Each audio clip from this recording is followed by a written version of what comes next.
This conference is part of our effort to advance what is for us a central mission, which is bringing the academy and the public square together, academics and practitioners, to examine emerging realities and pressing issues in the nation and the world. I'm deeply grateful to those who have agreed to participate in the panels. Some came from as far away as the West Side, and almost as difficult.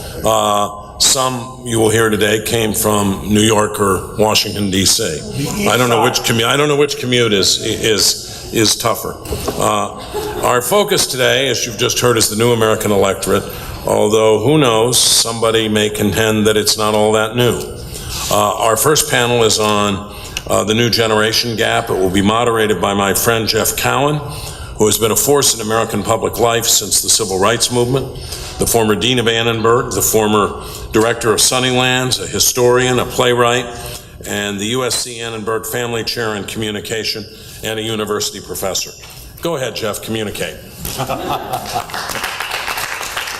By the way, if anybody here ever wants a speech written before you go to Shrum, we're so lucky, Bob, all of us, to have you at USC and doing such a fabulous job with the Unruh Center and your whole team that's here. As Doug Schoen was saying before, what you've brought to this campus and others have, I think, helped with also is to achieve that blend of theory and politics that you really, and practical politics, that exists in so few places. And it's something we really do have at USC, and it's becoming more and more true. And as a result, I think we're getting terrific students as well as faculty who are interested in those areas. I want to make a couple of comments in setting up this panel. One is that the topic we're talking about, millennials, are of course more than political pawns on a board of some kind. They're important when you think of the consumer economy. They're important when you think about the values that we have, and we'll be talking about that on this panel, the values that America has. They're important when you think of the future and the current state of American culture. They're important when we think about the workforce that's going to develop. So that the things that we're talking about, which are, yes, a political force, are a force in so many other areas. And because we so often think of politics, and I think do it wonderfully with the leadership of Bob and the Unruh Center, we can lose track of all of the rest of that. And I think all these things fit together and they're all important. You've probably been following endless polls, and our terrific panel will talk about some of them, and they are truly experts in this area. But like some of you, I follow the polls, and when they come out and I have sort of struck by something and then struck by something else, and trying to put them in context, and they'll be putting them in context. But there's a poll that was just released by USC, and some of the people may be here. Manuel Pastor was one of the people who did put it together, a very interesting poll that came out this month. And it pointed out something that I think is an interesting phenomenon to keep in mind as we look at this set of questions. And that is that by the year 2020, by the time of the next presidential election, a majority of the people 18 and under will be people of color, a majority. But of seniors, that is probably people 65 or older, 4 out of 5 will be white. So you have a huge clash. With the millennials, you see some of that difference too. But you see a huge difference that's taking place across the spectrum. And I think it's important to keep in mind that difference, and of course it's a crucial part of this conversation we're having today. The second poll was one that came out yesterday, some of you probably read it, which was an NBC poll. And that poll, which had as basically as its headline, was that people of, the millennials don't really much like either political party, but they like the Democrats a lot better than they like the Republicans. We were talking before in the so-called green room, not much green in there, Bob, but in the green room about whether you could have a third party, for example, because there are so many people who just don't like either political party. But to the extent they like one or the other, there's something like a 2-to-1 preference for the Democrats among millennials. But if you were just to take the slice of millennials who were white, just only the white millennials, their party favorability was as follows. Those who favored the Democratic Party, 33%. Those who favor the Republican Party, 33%. Those who were unfavorable toward the Democratic Party, 54%. Those who were unfavorable to the Republican Party, 53%. In other words, it's virtually identical among that group, but they are a declining share of the population. So I think all of that is important to keep in mind as we look at these issues. And we have a terrific panel to discuss this today, and they're going to be in the order that starts with my far left, Morley Winograd. Never on your far left, though. I've been trying to get somewhere to the right of him. Morley has been a force in so many different areas, but I first knew him when he was the Michigan State Democratic Party leader and the head of a reform commission for the Democratic Party. He was in charge of reinventing government for Al Gore. People have forgotten that during the Clinton years, we actually wound up with a substantial financial surplus, and it's largely because of the work that Morley was a part of in that period. He was here at USC for years running a major program here, and he's now become a true expert on millennials, having written a couple of books on that subject. And so it'll be terrific to have Morley's presentation. And then Doug Schoen is really one of America's leading political theorists and operatives. And there are very few people, I think, Doug, who have that combination that Bob's trying to achieve here.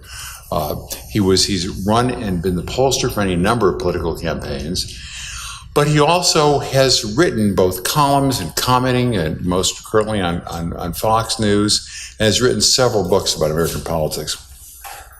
Morris Levy, he's an assistant professor here at the Dornsife School, who's often called on in political campaigns for commentary on immigration policy and the intersection of race, ethnicity, and politics.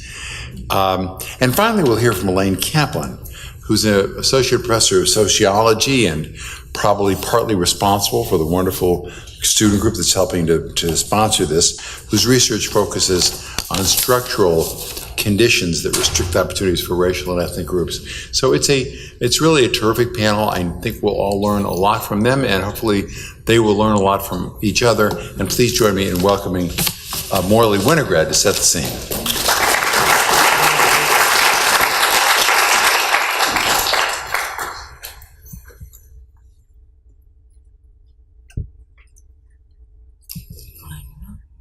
Thank you so much, Jeff. We have some technical issues we're going to try and resolve here. Great. That's great.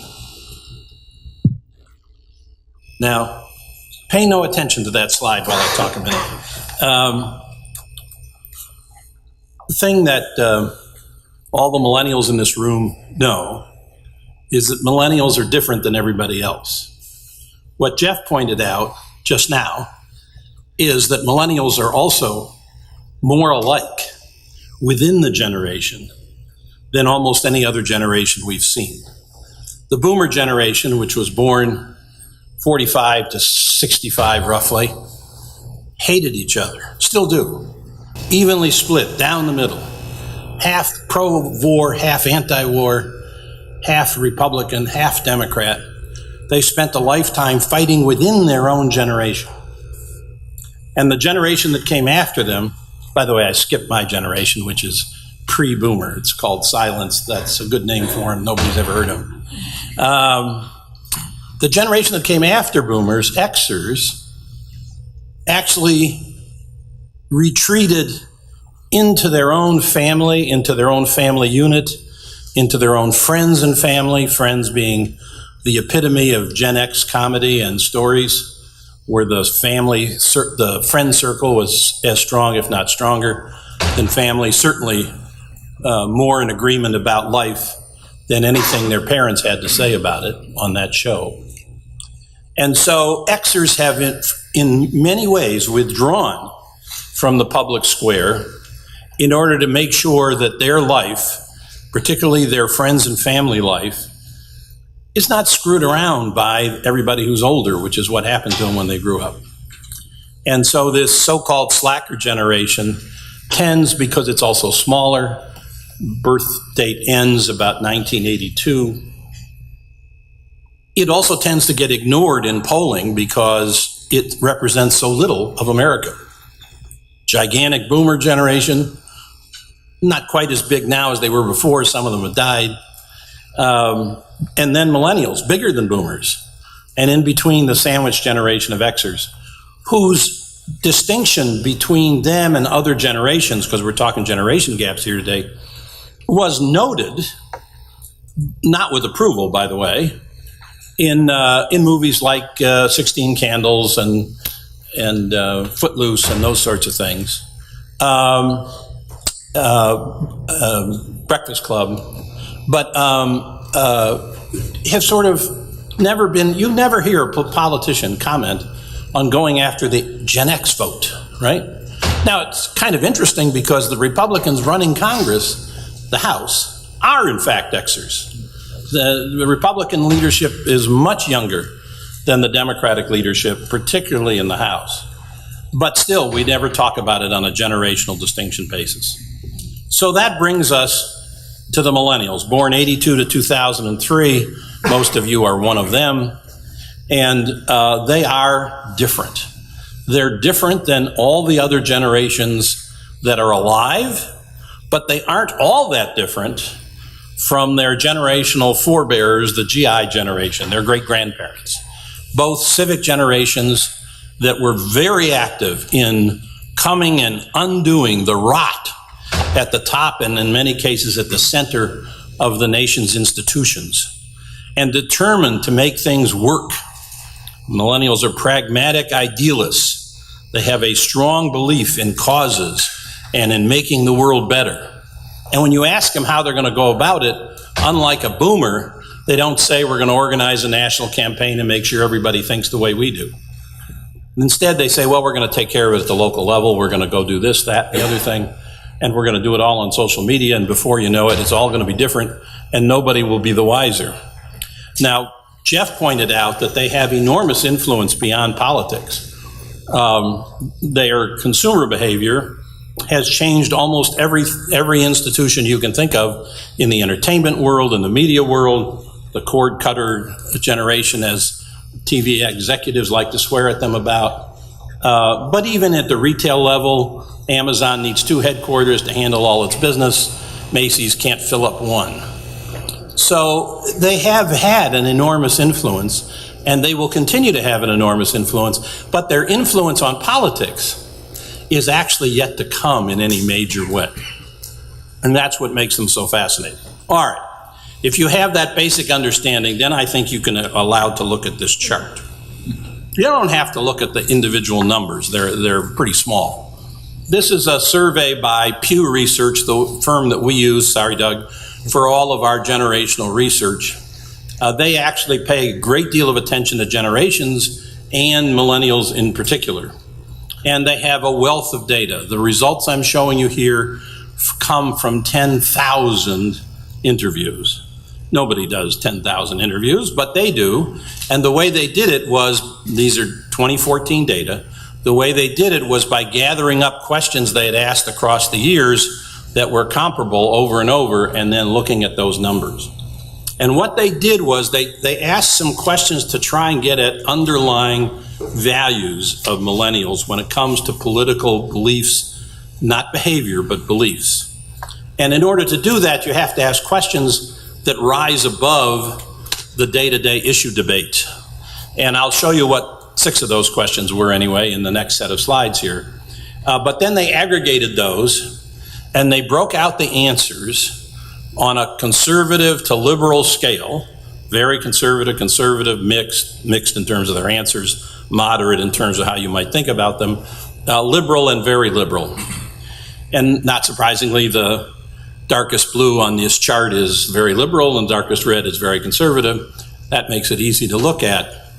And the chart goes the total numbers, and you can see that we have the traditional 37% on the left and about 27% on the right. That sometimes surprises people, but that's the way it usually comes out. And the majority of people, the plurality of people anyway, somewhere in the middle. That's total. And if you go down from silence, I remember I mentioned there was a generation before boomers. and then boomers and then Xers, you see that the numbers don't vary all that much. It is redder the older the first generation is, and it's more mixed when you get to Gen X, but there's not a great deal of difference. And even when you get to millennials, looked at as a whole, oh, yeah, there's a lot less on the red, but it's not an overwhelming distinction. Of course, 10,000 answers, that doesn't tend to be overwhelming. But then they did something very important. Pew asked partisan identification in the right way. If any of you ever do surveys in the political world, be sure and follow their methodology. First, they asked people whether they generally consider themselves a Democrat, a Republican, or an independent.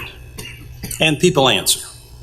And then they ask all the independents, well, even though you consider yourselves an independent, would you say you lean more towards the Democrats or towards the Republicans, or not either way? And when you do that, the so-called independent vote disappears. There's about 9 or 10% of the electorate that don't lean one way or the other. And the reason they do that is because when you put leaners in with the partisan choice that they lean to, and the partisans who don't even lean, they pretty much answer the same way. They're not great distinctions in those answers, because what their respondent is reflecting is their underlying partisan identification as opposed to the candidate or the issue of the day opinion. All right, so that's what they did. And the blue numbers are for those who were either consistently liberal in their answers to the policy questions I'm about to show you, or mostly liberal. And the red numbers are from those who are consistently conservative or mostly conservative in their answers. And as you can look at the Democrats, and it's nice to look at, but doesn't tell you very much, there's no difference. It doesn't matter what the generation is, the answers are pretty much the same. Which is why the title of my talk is, the only ideological generation gap left is among Republicans. There is no generational gap on political attitudes among Democrats. And that will redound to the Democrats' favor as millennials more and more become 18, the larger and larger share of the electorate. The older folks, unfortunately, have a habit of dying and being less numerical in the electorate. And therefore, if you don't have tension between those groups, think of the tension Jeff mentioned in the difference in racial distinction by age. But if you don't have that difference in your party, that's a big asset going into a campaign. The Republicans, on the other hand, do show a dramatic difference between the millennial generation and everybody else. So you see the blue numbers get as big as, I think, 17. They're no bigger than 6 or 9 among any other generations. The mixed number goes to a majority, which it's barely a third among other Republicans and other older Republicans and generations.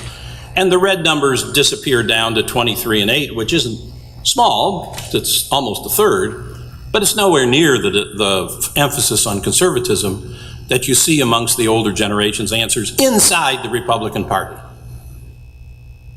And that's why the Republican Party has, along with many other challenges these days, so much difficulty thinking about a united future. Now, if you then look, and I'll show you these quickly, at the questions behind these answers, you'll see why that distinction occurs.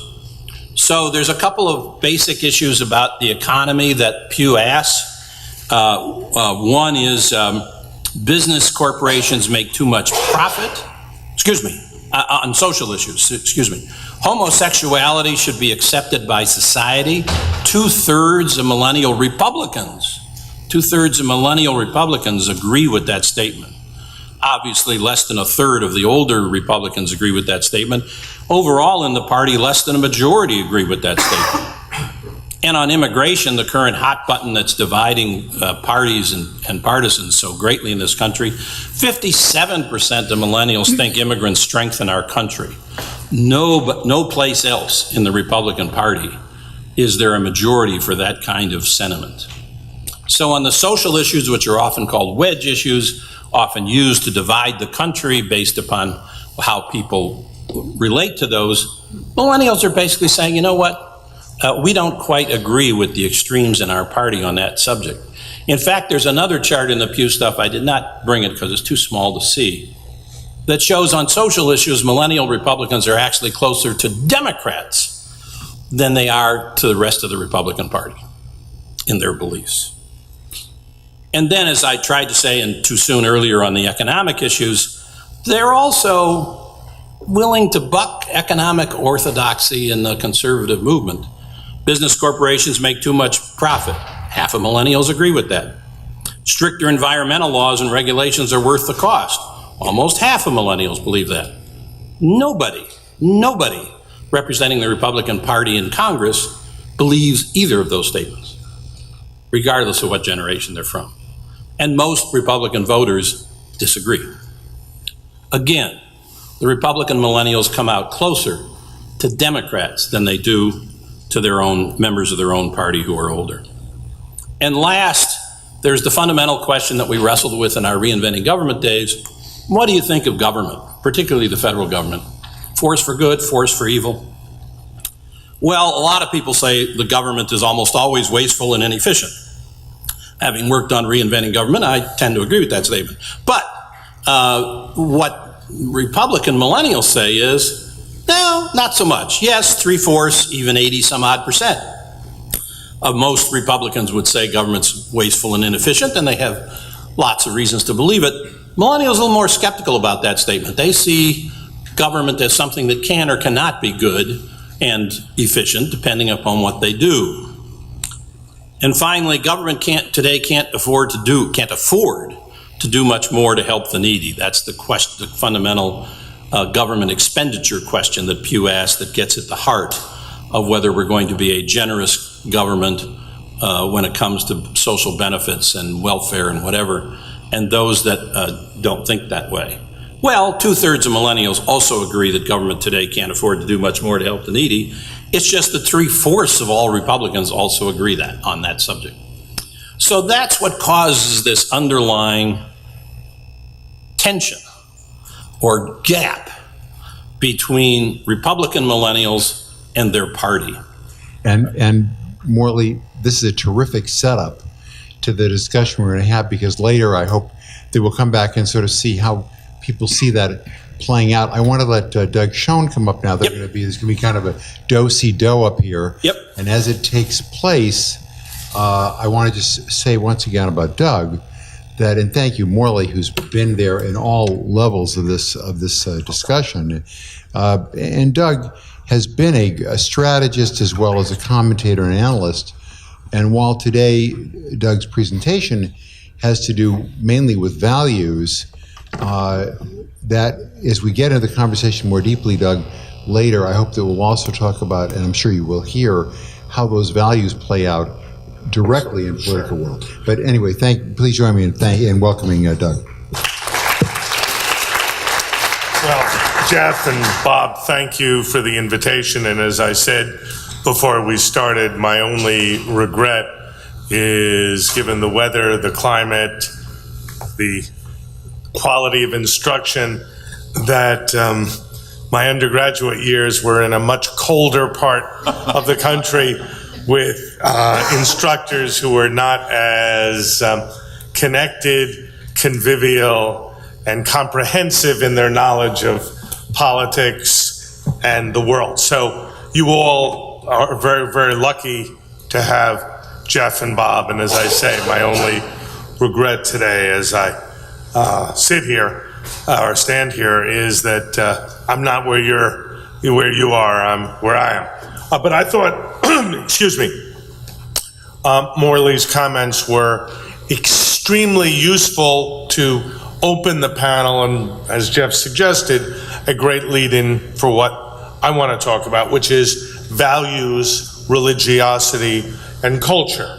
Because while we may not see a great gap between, say, Democrats on age and some with Republicans, the big change in our society, and you know this probably just from your day-to-day lives, better than me, is in the values of millennials versus those in the baby boomer generation. Morley had some data on homosexuality, but that is, I think, part of a sense that we really are facing a crisis in values. There had been, when we grew up, a sense of a Judeo-Christian ethos, if you will, that pretty much the society and we were educated to adhere to. And while there might have been politically some protest,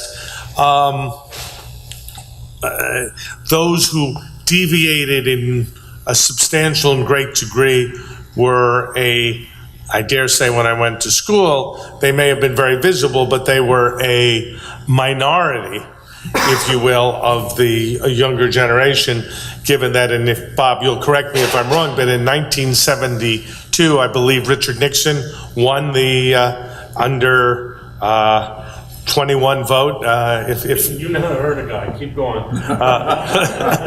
Well, let's just say, and Bob will be surprised to hear this, I did vote for McGovern in 72, but 73% suggest that our values are getting worse. Now, that doesn't say what those values are, and I'm not up here today in any way to try to preach what they should or could be, but suffice it to say there's a sense that the social cohesion of the society is very much at risk.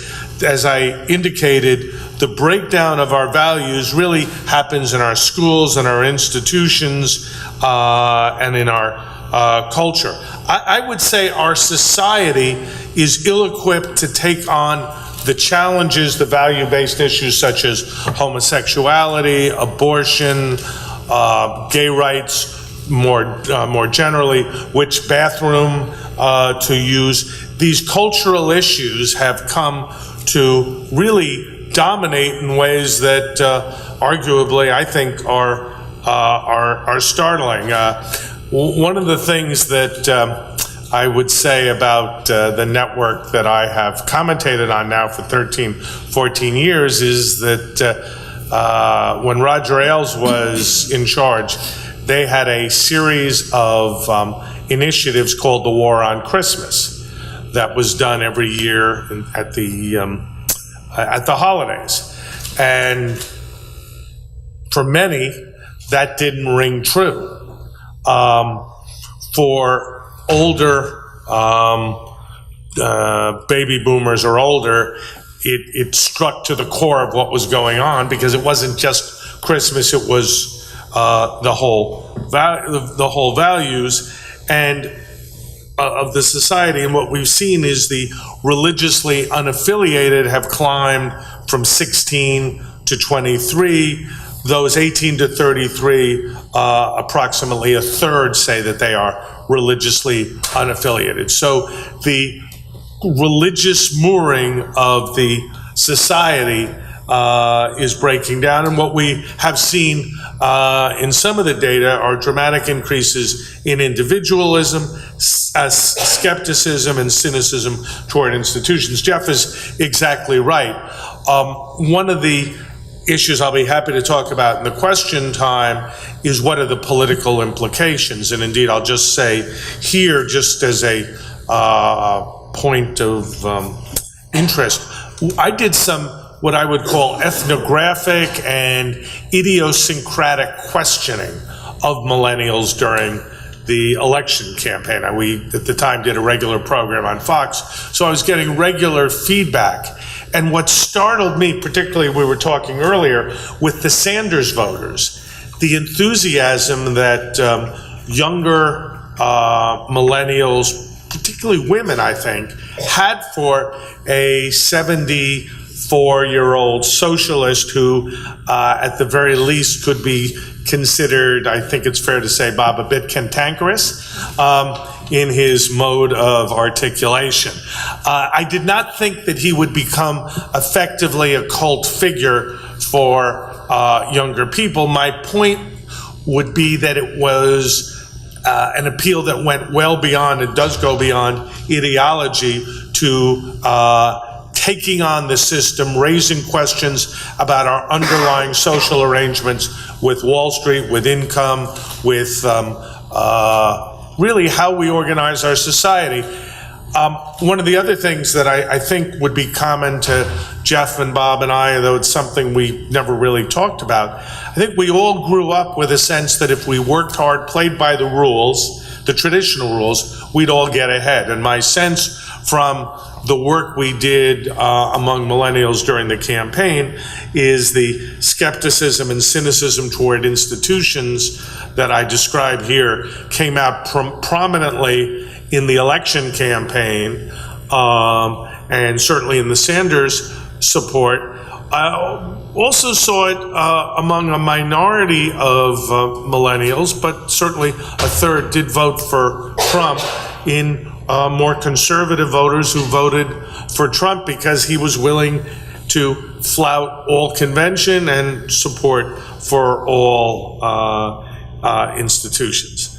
I'm one of those who believes that while it's probably a good idea to question assumptions, that if we are in a situation, as we now are, where there is a permanent political war going on in America, as Morley suggested, between Republicans and other Republicans, as we saw in Alabama, between Republicans and Democrats, between the President of the United States and the leader of the Republican Party in the Senate, Mitch McConnell, if we are permanently at loggerheads, the losers will be all of us. And so one of the reasons I call for a need for moral revival, a sense of what our values are as a society is, I think we all believe in loyalty, honesty, integrity, honor, philanthropy. We need some core values that we associate ourselves with, and I hope and pray that we are able to get an embracing of not only religiosity in the broader sense, but our culture and values in a way that we can be one United States of America, not just rhetorically, but substantively. Thank you. Thanks, Doug. That was wonderful. Morris, as you come up, and Morris is, in teaching, some of you are probably his students, teaches these things, comments on these things. I would suggest that we also be aware that a lot of the phenomena we're talking about are not confined to America.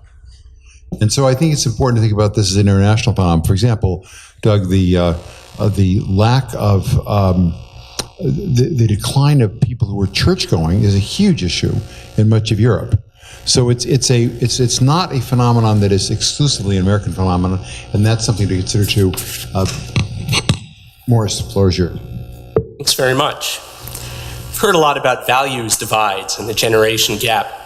I'd like to talk about a core value in American society, which is free speech. And I'd like to begin by addressing my fellow millennials. Fellow millennials, free speech is in jeopardy, and the word on the street is it's our fault.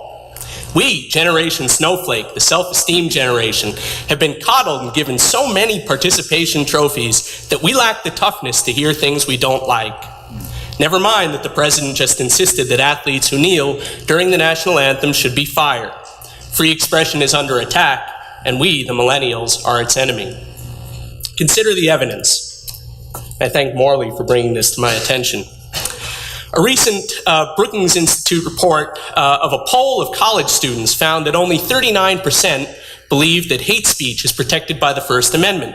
51%, majority, believed it's okay to use the heckler's veto and shout down a speaker if the speech is offensive or hurtful.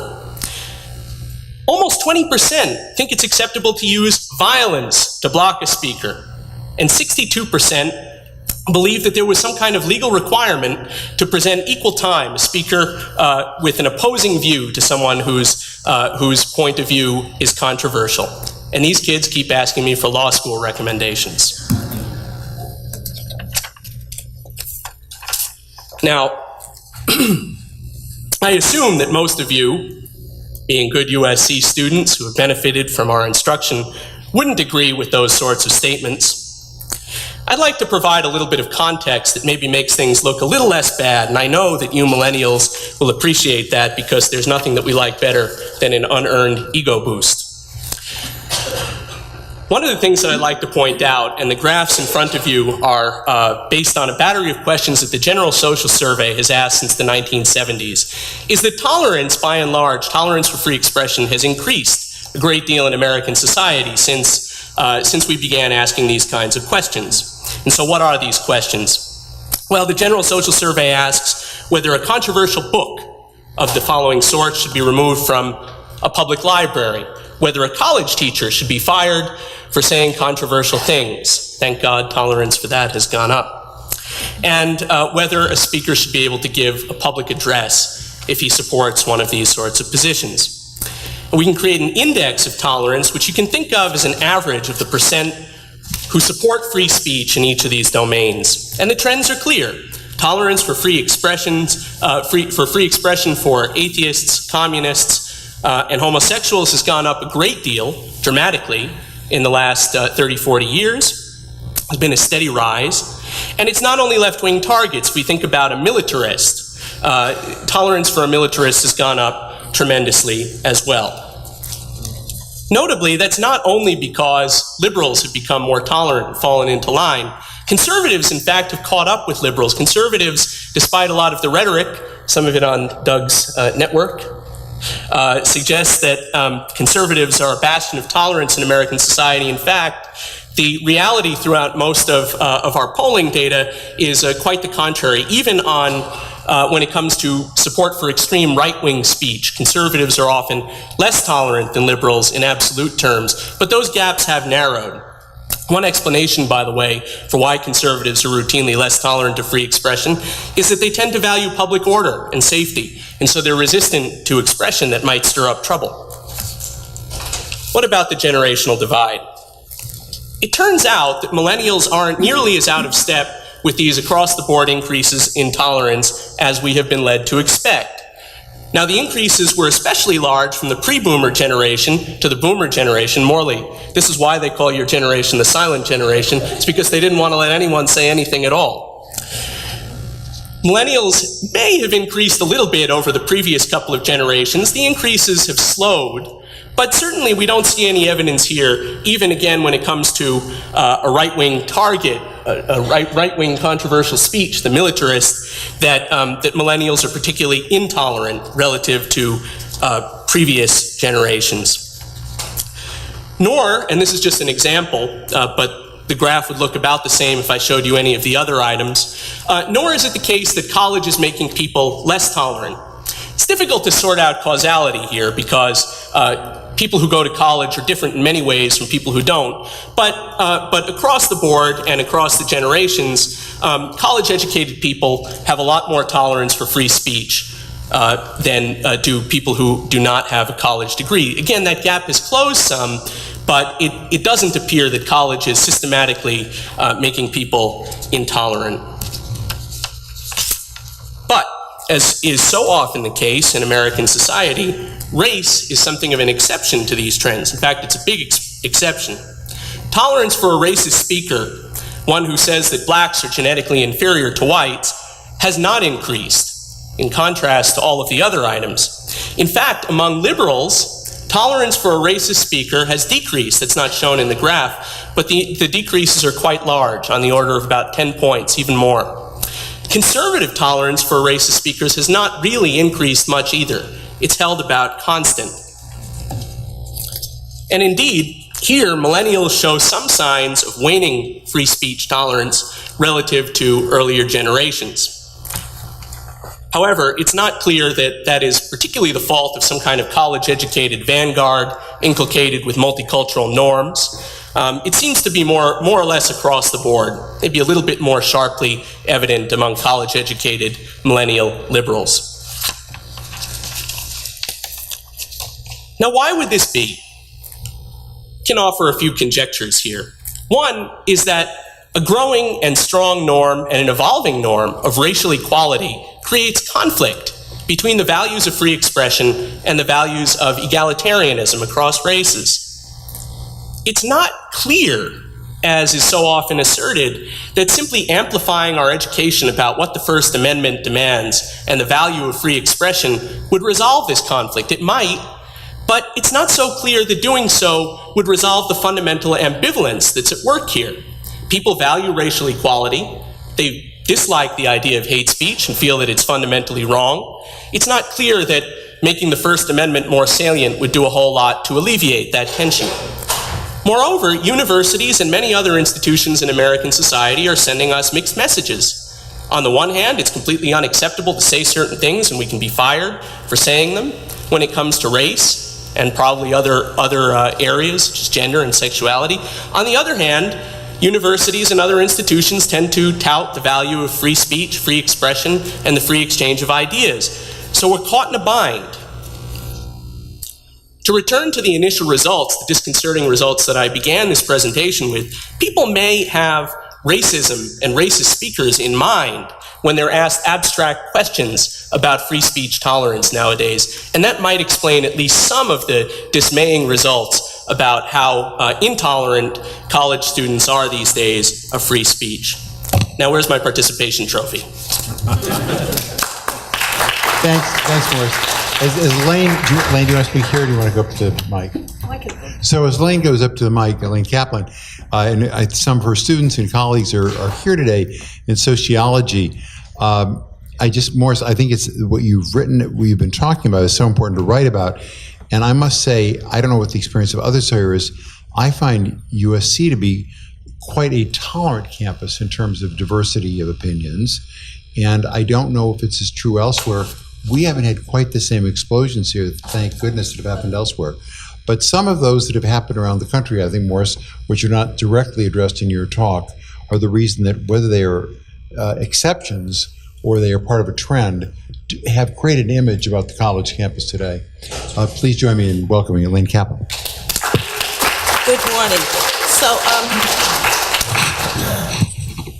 can you hear me? It seems like I'm so far away from the microphone. So I'm the only sociologist on this panel, so my perspective in some way may be different. Hopefully it's going to help you see millennials from the perspective that I want to present them. But what's an issue for me in looking at millennials is that I'm constantly chasing the news. There's constantly breaking news about something that has to do with the millennial generation. And just yesterday, I'm not sure if you're aware of this, the Russians, the charge has been by some of the news reporters is that the Russians have been involved in placing ads about disparities, dissension, tension on Black Lives Matter Facebook. So they've stirred up a great deal of tension in terms of Black Lives Matter and the problems in Ferguson and other areas where Black Lives Matter has played a role. So that's on the news just yesterday. And so, of course, I have to consider that in thinking about the millennials and I would say, as an important political group, and I think they are, and I think what's interesting to me about this is that some of the literature that I've looked at in the past few years about the millennials has really taken a negative perspective of the millennials. They're often seen as the selfie generation, the me generation. They're only interested in using social media to look at something that pertains to them. They're not interested in others. They also look at the social media news material without looking at the newspapers or looking at the news in any other way. So they're linked to their technology and they stay with that, and they are really uninformed, has been a general take on the millennial generation. I came to look at this when in teaching a class, we were asking questions about issues of today or of that day.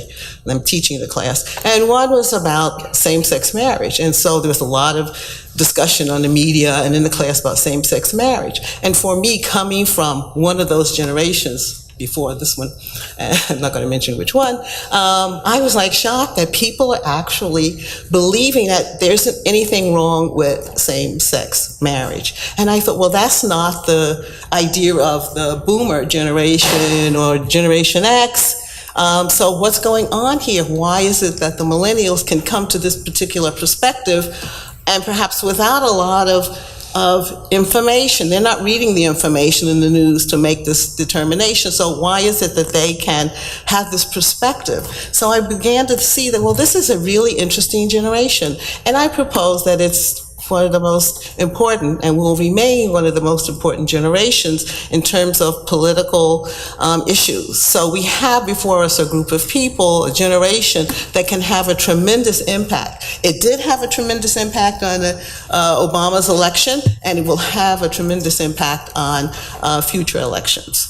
Perhaps not in 2018, but I believe by 2020, if we can take them seriously, if we as the elder generation can sort of help them in understanding the issues or looking at them and asking them to tell us about the issues that they're concerned with. So my question as a sociologist is, if we do create this tremendously important, impressive political group, what will matter?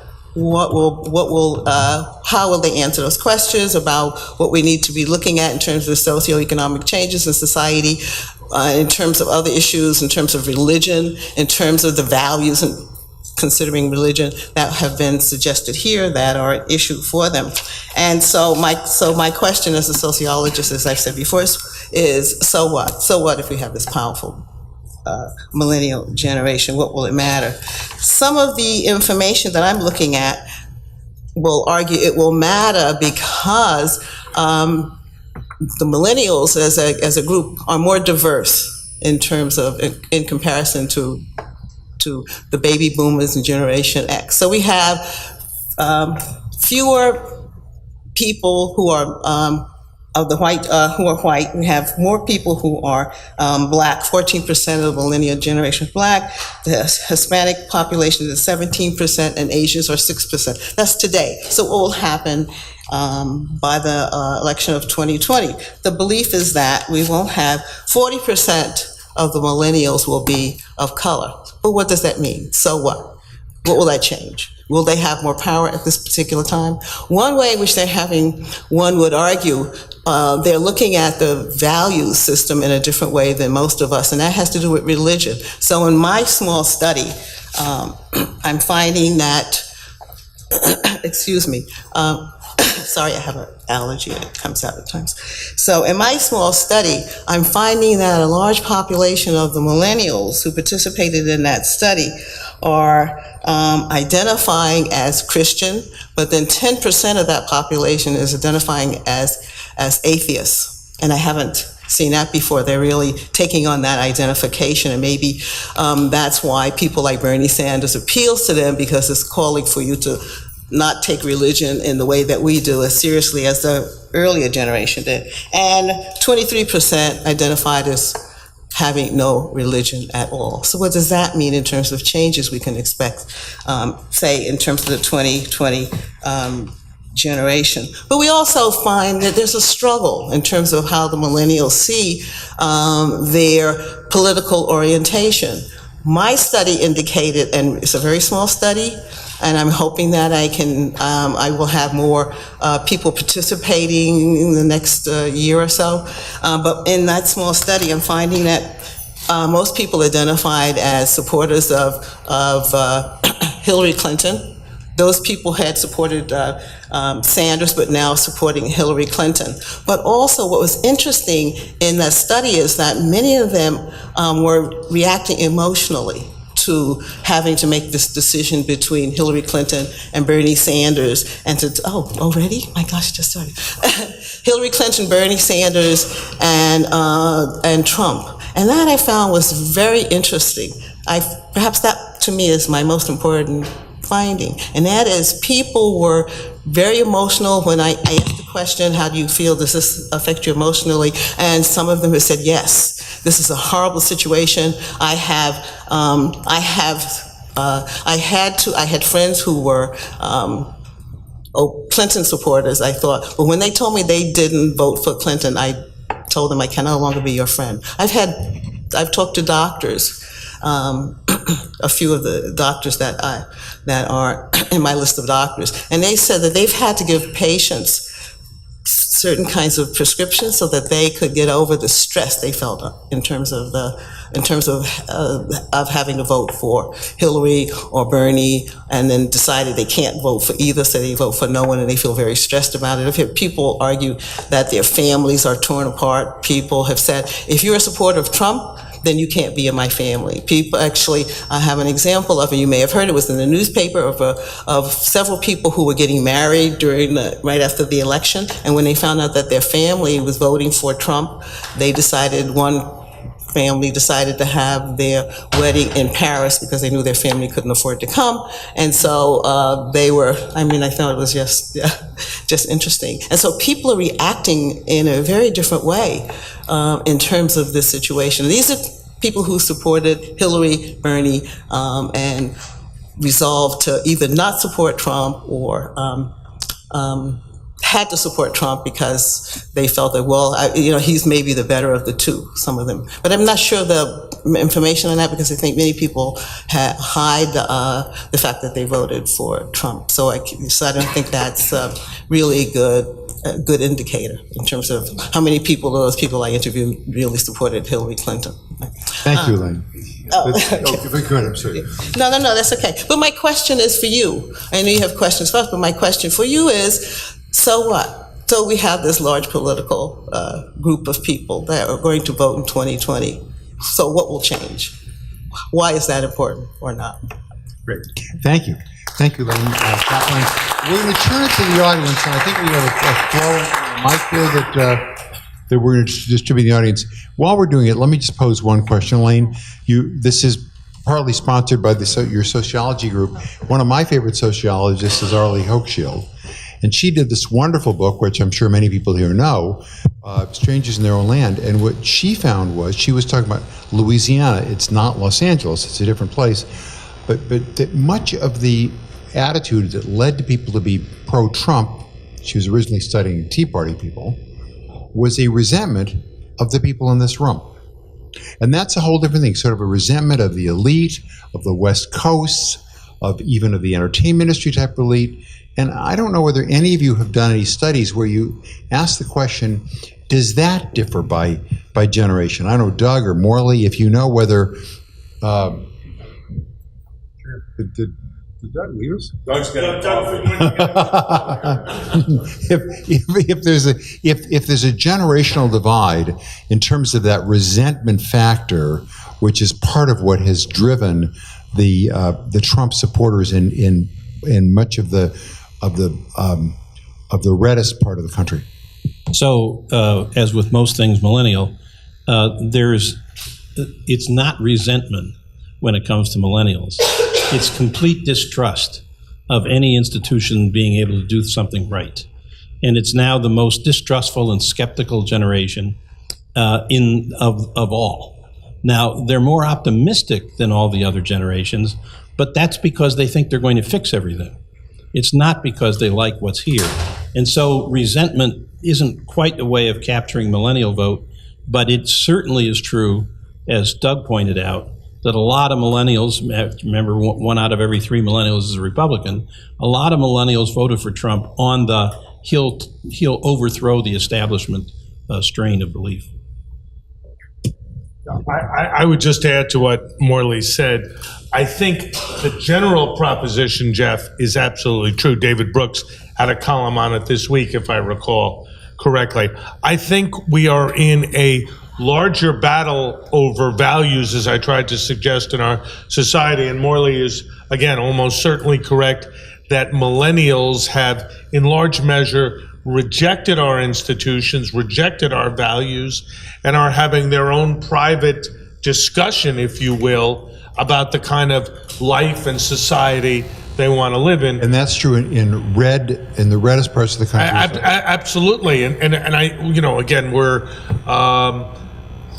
talking here both politically and socially, but I think that one of the reasons why we have seen an opioid crisis in white, lower, middle, and middle class America is because the traditional values and institutions of our society are decaying in terms of their importance. And I'm not here to say why people get addicted or they don't get addicted, but to me, they're all symptomatic of the larger issue that you're raising.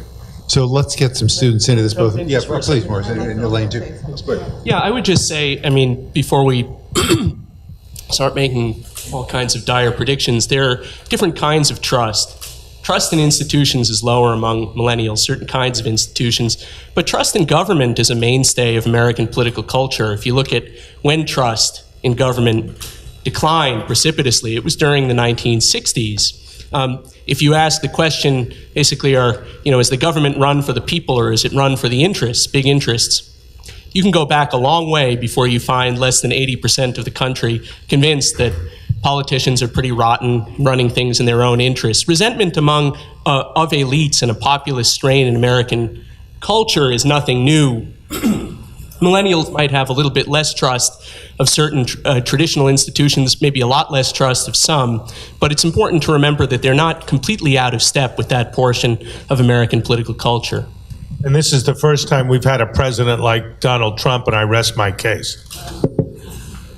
I want to suggest there's another reason why the people in Arlie Hochschild rejected issues that perhaps would have been better for them, because they see it as being liberal if you accept welfare. They see it as being liberal if you accept health care.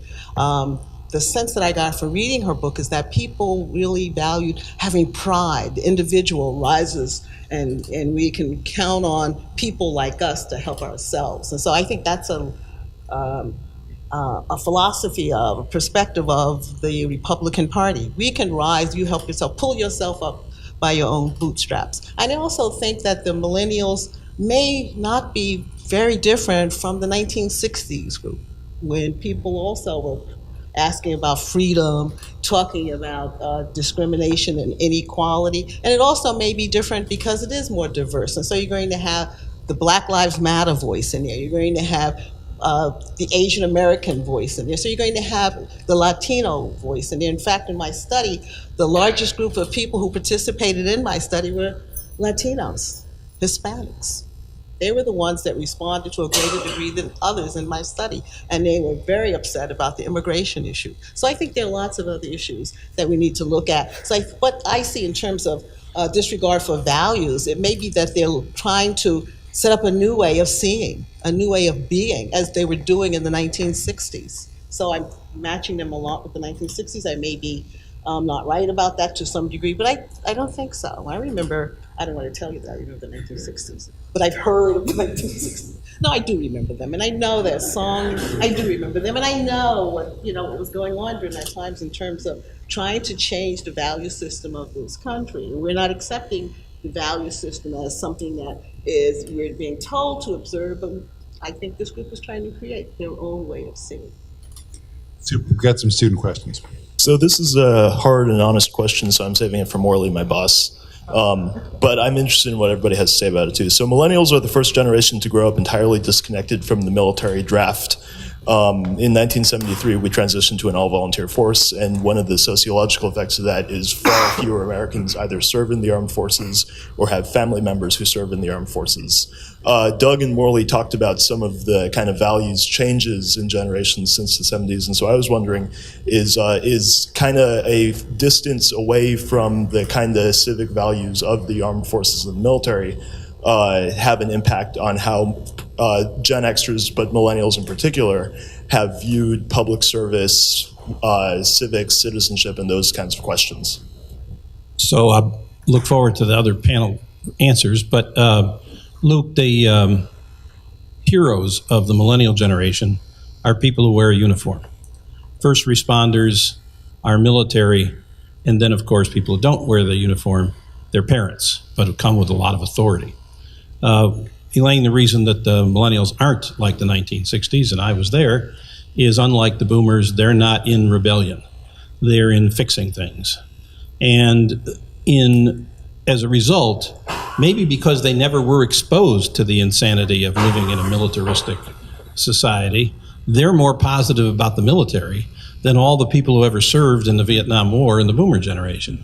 I mean, we had military, it's hard to believe if you hadn't experienced it. We had men in uniform, some women, but mostly men in those days, men in uniform coming back and being spit upon by the general population. Well, we had a draft army. It didn't work to reinforce military values. Instead, it exposed everybody to a life they never wanted to live and didn't respect those who did. So I don't think the draft or the absence of a draft is one of the reasons that values have changed. I would say, as I turn the mic over to others to answer your question if they feel differently, that it's a very classic conversation from my boomer friends on the right, my right hand. I'm not a boomer, so I never got into this, but the only thing boomers seem to care about is values. And they're also absolutely insistent that their values are the right ones. And if your values are different, you have wrong values. That's a boomer conversation. It's absolutely irrelevant to millennials. It's not that they don't have values, they just don't think it's right to impose their values on anybody else's. Instead, they're all about inclusion and tolerance and living in a world of multi-values as well as multi-ethnicity. Let me briefly, in a rare moment of disagreement, disagree with Morley and associate myself, Luke, with you against your boss, which is also part of millennial culture, but we'll save that one. Look, I think what we lack in this country more broadly is any broad sense of national purpose. And I feel it profoundly. We might disagree about what that national purpose might be, but I think it's indisputable that it's dissipated and disappeared. I think military service in national service more generally is a broad and important part of building a society, a social structure, and a culture. The absence of any commitment to that, to me, is a large reason why we're getting the societal breakdown that we have, highlighted but not limited to millennials. I would just add that not going to resolve this. I think a lot has to do with context. Military service during the Vietnam era might have had one kind of effect, nowadays quite another. But one of the preoccupations that comes up on this issue is that millennials are somehow not patriotic. And that depends also on where you look. But in general, patriotism levels have remained pretty high in the millennial generation. You don't see a big drop-off. What you do see is a decline in something that's often called nationalistic chauvinism. And the idea there is my country, right or wrong. But love for country, attachment to country remains quite high among us, the millennials. I think we have somebody back. Hello, yes. My name is Freddie. I'm an alumni from the Price School. So I as a millennial, I feel a little bit divided in this from both perspectives of you both doing both studies on our gender, and our age gap here. But I do agree with you that context is important because militaristically, there is a grassroots program for the military civilian integration program called Navy League Cadet Corps that starts at 9 years old and goes to 14, and then Navy Sea Cadet Corps from 15 to 18. They'll make you go to Annapolis straight up, officer program. And I was part of that program. I didn't go to Annapolis. I didn't do Sea Cadets. I just did Navy League Cadet. And I had that perspective because my parents went to the Navy, family Navy. And patriotism has been a big issue because most people view millennials as being a little bit distant. But then you also have the context of video games and Battlefield and that kind of perspective of looking at war in a desensitized perspective that you no longer look at killing another person as a personal thing, but more rather a drone attack. Because that's where a lot of my... Can you frame that as a question? Yes. The question is, how do you pair that culture context of video games and grassroots programs from the military and that perspective of being unpatriotic, or as the shift at that what millennials are deemed to be more distant to that military culture that is so conflicted right now. The gamers on the panel should answer that. Let me take a quick crack at it, and I will not do justice, Freddie, to your question, but I'll try. When I was a kid, and yes, I'll acknowledge I am a proud boomer, on a vacation, I was given a ball and told to go to the park. After school, same idea, go outside. We'd even play on the sidewalk and considered ourselves lucky to do it. We didn't have video games. We didn't play them. And my sense of it is nothing could be more atavistic than sitting alone in your room playing games ad nauseum. Now, I understand it's a big business. I understand that mine is a minority view. But nonetheless, I think that one of the reasons our sense of community and has broken down is because kids are not forced to be kids and deal with other kids in a way that goes beyond social media and Instagram. Actually, Elaine, I don't know if you want to comment on it, but I do think that's a sociological kind of question. What is the impact on our society of people who are now playing video games? Maybe some of them are massive multiplayer games, some of them are just you against the game. Is that something that's being studied, and do you have any comment on? I don't know of any studies on it, but I do think it's something we should look at. I think technology has gotten a hold of this particular generation. In fact, one of my students is sitting in the back, raised that question when we had our discussion. So do you want to say something about, sorry, I'm waving it around. Do you want to say something about that? We talked about the difference between you as a millennial at your age and then your relatives who are millennials, but younger than you, and their whole time. Raised their hand. Who is she talking about? Is she? Yes, And Lindsay, could you bring yes. her So do you want to say something There's a about mic that? coming to you. We had a good discussion about that, which I thought was very revealing. So hate to call on you in this particular situation, but you have the answer. I just think, especially with like the social media and the new technology, it's really affecting like the younger generation. I have two older sisters, and even they say like their generation compared, like their friends even compared to me, which is like 4 years younger, just with all of like the social media going around and how you can get your news. You don't have to look on like Fox News. You can just see it like on Facebook. So I think it's just like very different how we're getting our news and like the technology that we use and like the distractions that, like if someone's gonna go on their phone, are they really gonna go look at news, or are they gonna go on Instagram or Snapchat? And I think it's just people not being as involved or really caring as much, so. Thank you. So I think it's important. Over here, It's important to distinguish gaming from social media. Social media has a number of fascinating aspects to it, which Annenberg can talk about forever, and I won't bore you with it. But I actually don't think gaming has anything to do with millennial values. It's a reflection of a ability to play exciting ways. But if you're worried about technology, let me assure you that virtual reality is coming, and it will allow all of the millennial generation and the generation after it to literally experience life as others experience, to walk in other people's shoes. So if you're worried about the lack of empathetic aspects to today's games, just take a deep breath, wait a few years, and it'll be much better. For better or worse, virtual and augmented reality actually was largely incubated at USC, at the Institute for Creative Technology. So it's something you can take some pride in or say, what the hell were they doing? Question over there.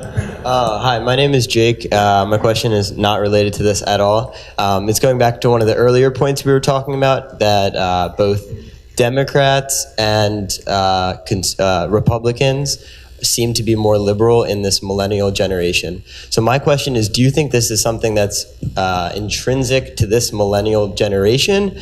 Or do you think if we looked at the same type of data 30 years ago, that younger generation also would have been more liberal, and it's a reality of, like you said, we're idealistic, but in a year for me, and more for some of us, when we have to start working and paying bills, are we going to start becoming more conservative and care more about our money? Or is this something that is going to last, and going forward we're going to be more liberal as a society? So, Jake's is going to be the last question, so everybody can answer it if they want to make any final comments. so it's a very important